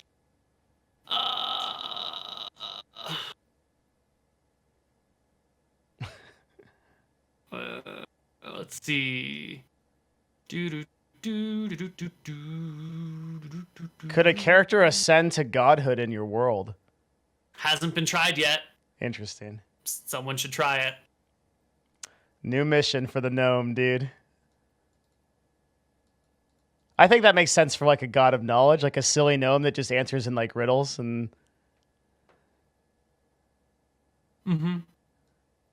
Could be. Do the gods in your world accept microtransactions from players? No, this is not a pay-to-win game. I have some level of integrity. I have tried that before. We had like a fundraising stream for something where chat could like tip $10 and create like random effects or just like declare things. And it quickly descended into just like all of a sudden everyone's pants are missing, and all of a sudden like a blue dragon shows up. And yeah, all of a it sudden, sounds so dumb. It got so out of hand. It was a bad idea. Never do it. This is a really interesting lore question. I wonder how you'll answer. Is what happens when people die in your world? What happens to them? So, if you look at the pantheon of gods, one of the top gods is called Falumbra. She is the moon, and she is the source of all life. Like, Martha's the goddess of life and creation, but Falumbra is like the container for all the souls of all the people.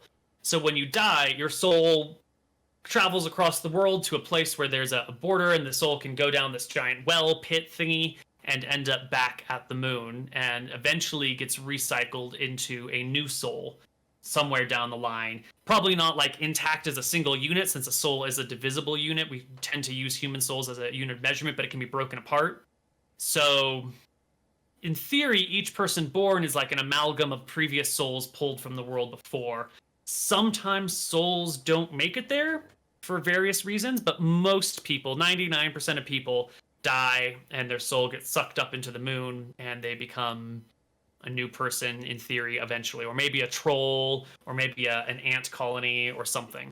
So if Piccolo destroys the moon, then that's basically it for the whole world? I have never even considered what happens if the moon gets destroyed. I don't even know how you could destroy the moon. Wizard that could cast 9th level spells could probably destroy the moon, right? I would think. I don't know. The moon is a god, right? Oh, so you'd have to fight a god. Oh, okay. Yeah. So it's not just a planet; it's an actual god too. Yeah, like the gods. When you look in the night sky in Arcadia and see like the constellation of stars, that is the god's true form. But they're like nth dimensional beings. They're not 3-dimensional. They're 4th or 5th or 6th-dimensional creatures. So the representation that we see them as stars or as a moon is like only a fraction of who they are, and to truly comprehend them is impossible. It's like, have you ever read Flatland? You should if you haven't, by the way, guys. It's like Flatland. It's a great story. Is there also a sun god as well? If there's a moon god? Yes, that is Loomis. He is the sun, and he runs circles around the earth. And his sister is Relkor, and she is the god of darkness.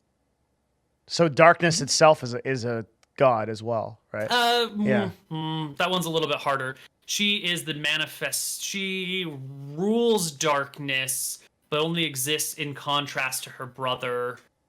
That area is a little bit more sketchy. So is there not well understood? Is there a hell also? Like because these demons come from a place. So is there I know in traditional 5e, like hell is a really important place. There's a city, right? It's Dis. There's Asmodeus. There's very powerful demons who have significant roles in the world. There is not really a sense of hell. It's not like a place where you go if you're bad. So the question as to where these demons came from is a very interesting one. And there's written lore about it somewhere. I try not to promote it because I like it when most people don't know where they came from. But if you scrounge hard enough, you can find the demon information right there in chat. You want me to delete that? No, it's fine. Okay. It's fine. Okay. It's fine. I will not click the link for you, I promise. Yeah. It's all right. Whatever. If you scrounge hard enough, then you can find the link right there in chat. So does that cover demon lords? Like people I wonder if creatures like Asmodeus or the Demogorgon and stuff like exist in your world? They haven't been seen yet. Okay. In the world, not in any recent time. Anything that's a named demon from 5e or whatever is probably not here. I try and customize all my shit. Sure, yeah. And my demons are going to be super different since they're not from hell, so I doubt they will have any overlap with traditional demons. There's definitely no Betezu cruising about. Do angels in the same way have direct servants like gods, do gods have direct servants like angels who I'd be very curious. The thing is, you don't run campaigns often with super powerful wizards, but I would be really interested in what happens when a wizard gates in an angel, right? There are no angels, I don't think. I haven't seen any, and I don't think there's any room in the lore for angels.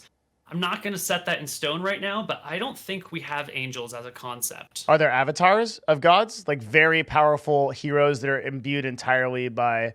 That would just be a badass cleric in my world. Yeah. Yeah, but there wouldn't be a separate thing. So either a god themselves comes into the world, or they work through a cleric. So if a wizard tried to gate in an angel, nothing would come. Yeah, I don't think it's a functioning concept. But you could gate a god, because a god would. Has anyone ever gotten to be able to cast level 9 spells in your campaigns? Nope. Yeah, that's probably smart. Earlier than that. Yeah, that's probably smart. They all die before that, you said? We phase them out before that. We usually retire or they die. I tend to max out around 9th or 10th level because that's the point at which you can sort of dominate an entire continent by yourself. Right around there is where you start being able to conquer an entire city or conquer a countryside or whatever. And anything beyond that is just, Trying to think, what are the wizard? So you said you max out at 10th level, say? Ish. What's a 10th level wizard able to do? He can cast, looks like 2 5th level spells. Is that right? Because it's 11th level wizard that gets the power spike to 6th. I think that's right. Yeah. I think that's right. So 5th level spells is usually the max area. 5th level spells are pretty strong. You could conjure an entire Cloud Kill is busted. That's a really strong spell in 5e. Yeah, I don't know if you have anyone that runs that. That is a crazy spell. Oh yeah. Yeah, we had someone try and cast that in Hardcore Heroes recently, actually. Didn't work. No, that is a gnarly spell. Geas is really strong too. I remember the spell from 2e. Geas is fun. Have you had player characters use that to get NPCs to do their bidding? Super fun.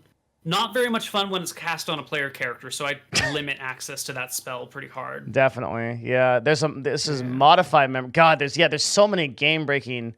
Oh, teleportation circle is in this too. So, that's a question I have for you. Is so this is another big thing. Is that back to the Shadowrun world? So Shadowrun, the magic is this very active thing, but teleportation just doesn't exist in the world. because it breaks a lot of it. So if you have a world where travel is really important, just like I think in your world it is, right? Where it's like if it takes a week to get back to Bon Theris for us, like that's a consideration that we have to make. Like maybe we don't want to make that journey. Maybe there's like things that will expire or things that will happen before we like if we make that journey, that like things we miss out on. Like how do you feel about like teleportation in the context of Arcadia? Fucking awesome, dude. Is it? Oh yeah. That's an amazing, wonderful power that really unlocks all sorts of doors for you. That's some pretty game-breaking shit. I think teleport's a 5th level spell, right? Teleportation circle, it looks like you can... I think what you can do is basically you sort of like set up permanent circles if you learn how to do this. Like you can set up permanent circles as a wizard and just like end up different places. And then like you can create networks, so certain wizards could probably teach each other about their networks. It would stand to reason that like certain powerful wizards in Arcadia probably have that one. Maybe if that Archmage is powerful enough, I couldn't really get a gauge on how he seemed really strong, but I wasn't sure because he was just kind of like any wizard that says I have enough spells is a powerful wizard, I think. So like that guy might have a teleportation circle in his tower, right? That someone could just like drop right into. Right, but you need access to it. That's interesting. 2E doesn't have a teleportation circle spell. Yeah, it doesn't. But Malachi famously just created such a thing and has started creating his own network of teleportation circles. That's cool. Although the requirements are way higher than what this 5e requirement is. So if we ever get here, we'll definitely make this more difficult. I feel like it should be pretty crazy because I think there's a druid spell that's like plane shift, and I think wizards get it later too. Which is like so impossibly busted that you basically just like shift out of the plane of existence as long as you all hold hands. So teleportation is just I feel like in the context of your world, it would completely change the way that you run your like with how much emphasis you put on time. It would be really crazy to be like, oh yeah, we got to do that thing at Eridon. It's like okay, it's just like we're gone.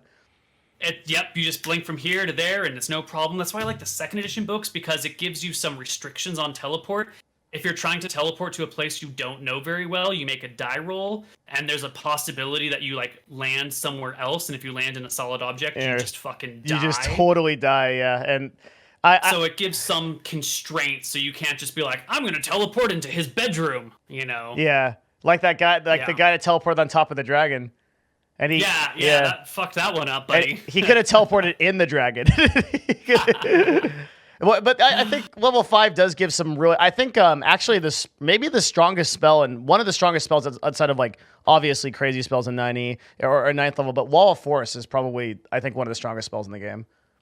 And when considering the copper economy of this world and how brass and copper are the major metal and iron is super expensive. Wall of Iron is a pretty useful spell. Oh. If you can then find a way to break up your permanent iron wall into smaller bits and melt it down, you can start just it's basically a wall of money that you have to melt down. Well, creation can create infinite gems in theory, right? I'm not familiar with the 5e spells. It's creation busted. Yeah, it's pretty crazy. You can create a permanent stone or crystal, precious metal, gems, adamantium or mithril in 1 minute. Yeah, it's ridiculously good. Sick. Yeah. So you could create a 5-foot cube of adamantium.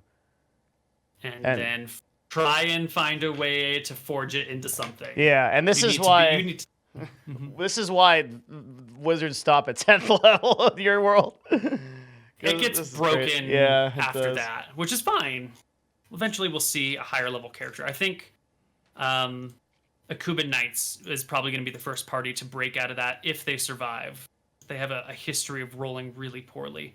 Really? You would be willing to push characters beyond that limit?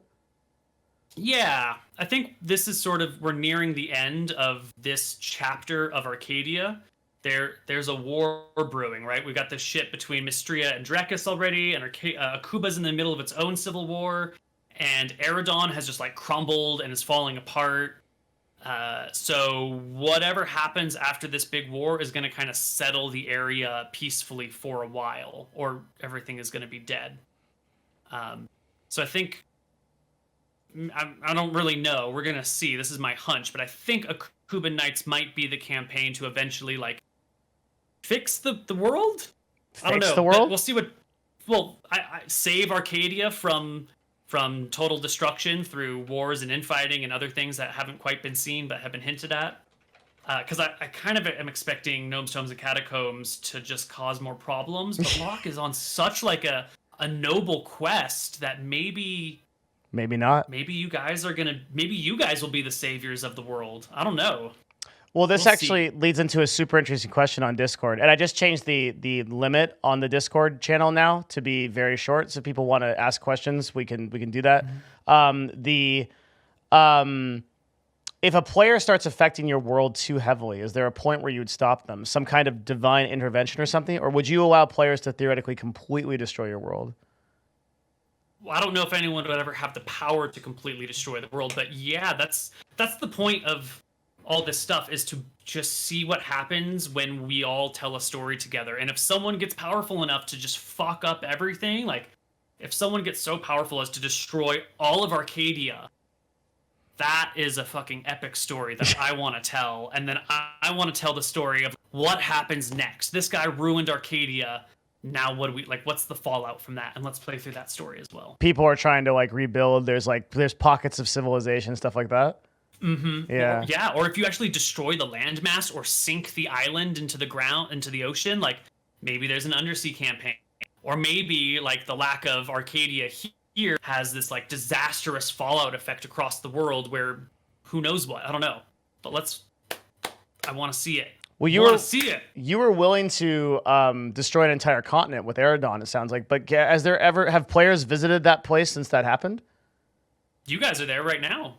Well, I guess you kind of skipped around. You went to Wake County, which survived everything. We're not in the real suck of it, though. We don't know what's in Fortune. Like when we get there, you're about to cross an area that has been completely desolated by demons. Oh shit! And okay. Approach a town that somehow withstood the demon invasion. Maybe the demons didn't get there. Maybe they got there and broke against the walls and went away.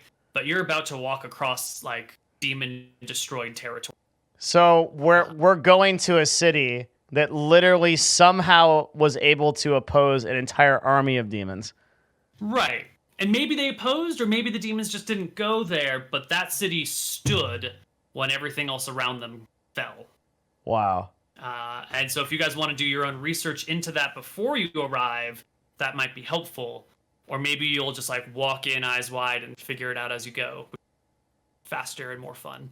Yeah, that sounds like something that we'd want to ask around about before we went over there. Sure. Because that sounds terrifying. Moonslayer says, "Can you please tell us what was the deal with Hagatha? Who was she? It's been so long and frustrating me that I don't know." Hagatha was an NPC in Hero's Graveyard that Steven would have seen when we played through that.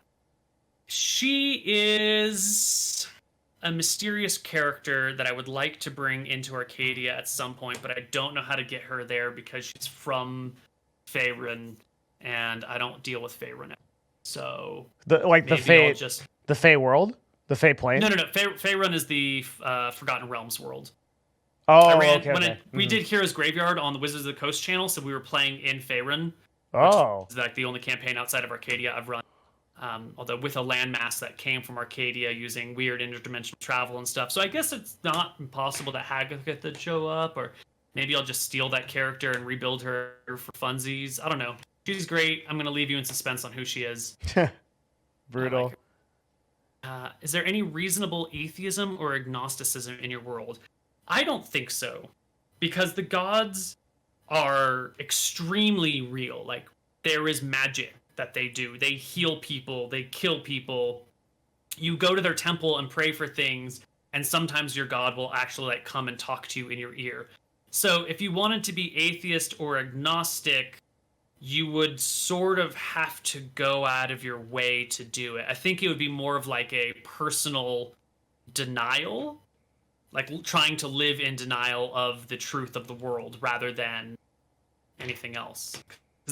They exist as provable fact repeatedly.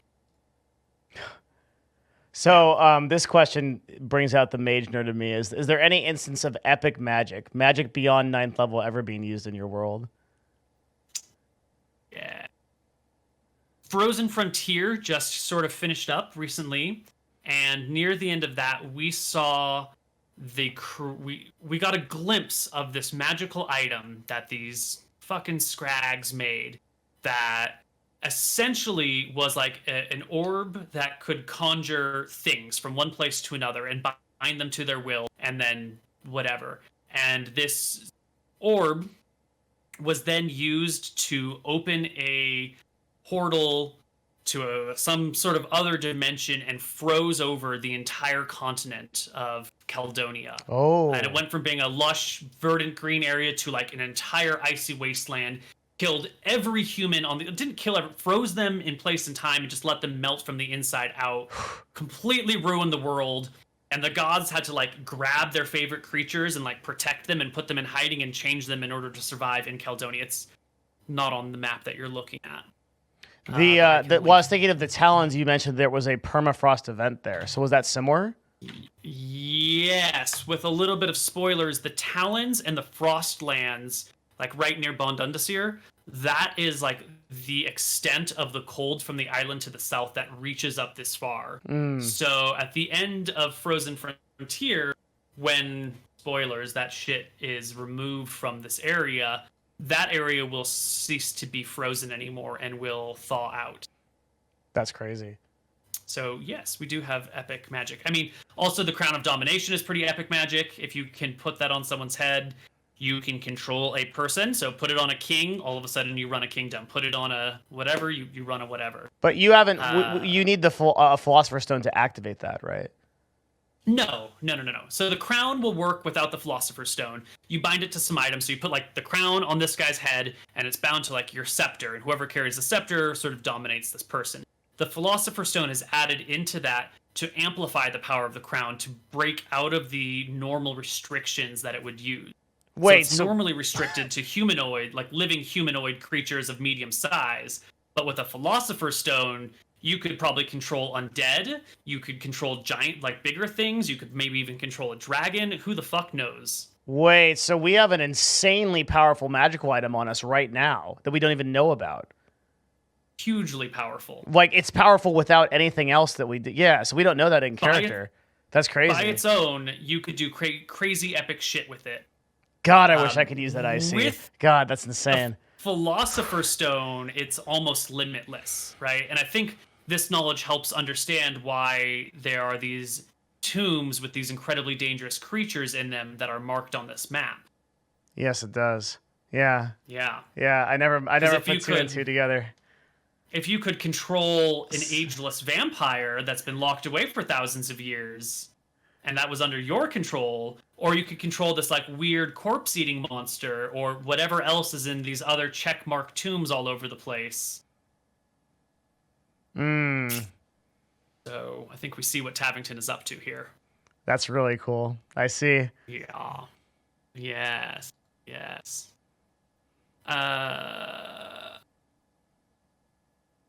Okay. Anything else? Anything else? Put the crown on Captain Barbo and get him to behave. It'd actually work really well. We can put the crown on Koibu and control the campaign, become DM. Yeah. When you're ready for like a final question, I can ask one. I think I have. Yeah, one. I think we've reached that point. Unless there's anything else. Sure. Yeah. Popping up. If the Yetis ever did grow up, how would you have dealt them? This is a good question, Given actually. them abilities or perks? Basically, how do you control and maintain pets? Assuming that the players in the world lasted long enough for the Yetis to grow up, it would be highly dependent on the context of getting to that point, but eventually they would have become full-grown Yetis. They wouldn't have become player characters with levels, they just would have grown into their parents. You know, they're monsters. So they would have been monsters.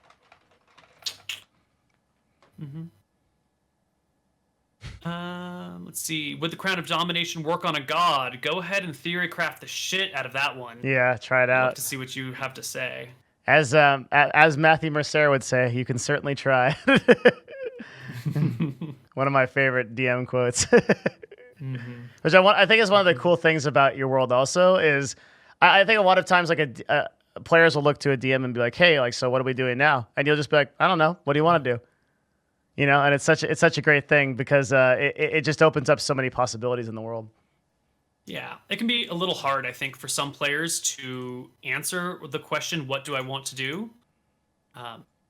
Sometimes you just don't know what you want to do, and you need a DM to be like, "Here's a storyline to get you going." For sure, yeah. Yeah, but this party, the Gnomes Tombs and Catacombs party, has done a really good job of setting their own story, and that's really what I prefer. I really like the player-run campaigns where you have the goal that you want to achieve, and it's not the DM saying, "This is your goal." Yeah, you know, that's the heart and soul of the game. We even argue about, like, we had like in the break, we had just like a huge argument about like Koibu, when you were AFK for a minute, we were just going back and forth like, well, we could go back to Bontheris and find out what that wizard knows. Well, we could go back over here to Eridon and we could figure out what the demons are. Well, we could go back here and do this and do all the other things. And we're just going back and forth like just like full blown super speed, like just like Lily's just like calmly playing the piano. Like, it's just so great. All right, one last question, I think. Hold on. Could you dominate the greater red dragon from Mistria? Try it.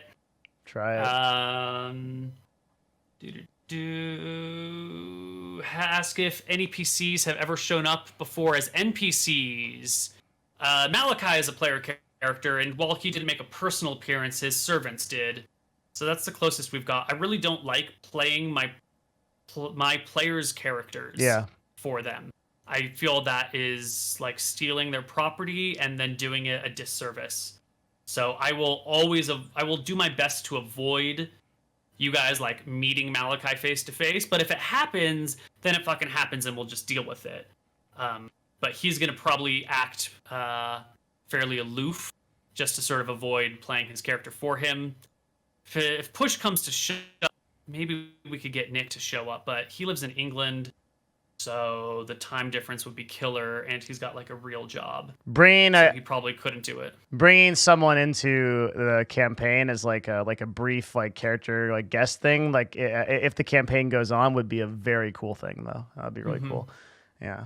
I've had my friend Ryan come in and play monsters for me for the Misclicks group was running into a red dragon. Ooh. And so I just had Ryan show up. Like, I started the call with an extra cam that was off, and I said my cameras were just fucking up, and they completely ignored it. And then, like, when it came time for the dragon to show up, he just started, like, talking in his deep dragon voice and scared the shit out of them. That's so cool. And then they got to, like, talk with the dragon, and I didn't have anything to say over what the dragon was saying because he was taking care of it, and that was fun. I love it. Super fun. That's awesome. Yeah. Well, why don't you do it? Yeah, I have a question for you. I think that's a good way to wrap everything up. And just as a kind of like a personal question, but also I think something that everybody would want is like, where do you want to go with this? I mean, this is your full-time job. You've now been doing this you've been playing D&D for 20 years. You've been full-time for how long? 5 or 6. 5 or 6 years.